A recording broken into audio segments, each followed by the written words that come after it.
खत्म हुई आजम खान की बादशाहत। अब बेटे अब्दुल्ला का नाम वोटर सूची से भी हटा।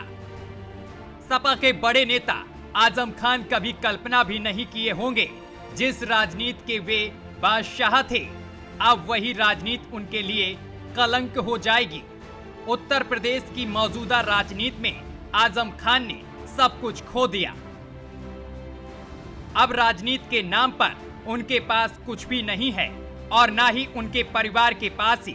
सच यही है कि आजम परिवार की मुश्किलें लगातार बढ़ती जा रही हैं। पहले इस परिवार की सांसदी गई, विधायकी गई, अब आजम खान के बेटे अब्दुल्ला आजम का नाम रामपुर विधानसभा क्षेत्र की वोटर लिस्ट से भी गायब हो गया है। रामपुर से बीजेपी विधायक आकाश सक्सेना ने वोटर लिस्ट से अब्दुल्ला आजम का नाम हटाने के लिए निर्वाचन अधिकारी को आवेदन दिया था। अब उस पर भी अमल हो गया।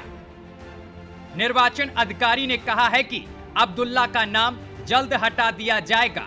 बता दें कि रामपुर की स्वार सीट से सपा के विधायक अब्दुल्ला आजम की विधायकी 3 साल में दूसरी बार खत्म हुई है। एक पुराने मामले में अदालत ने उन्हें दोषी करार दिया है। दोषी साबित होते ही विधायकी गई, मतदाता सूची से नाम भी गया।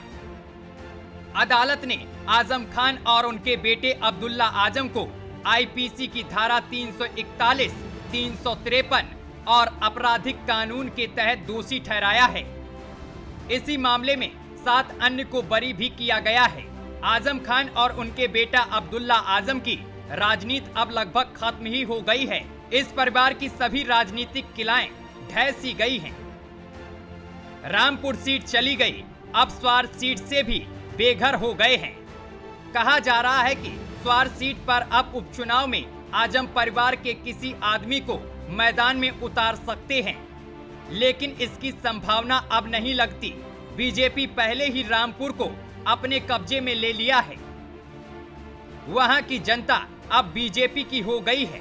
अगर स्वार सीट के उपचुनाव में बीजेपी जीत दर्ज करती है तो आजम की सभी राजनीतिक खेल खत्म होते दिखेंगे। आजम को लेकर कई तरह की बातें की जा रही हैं।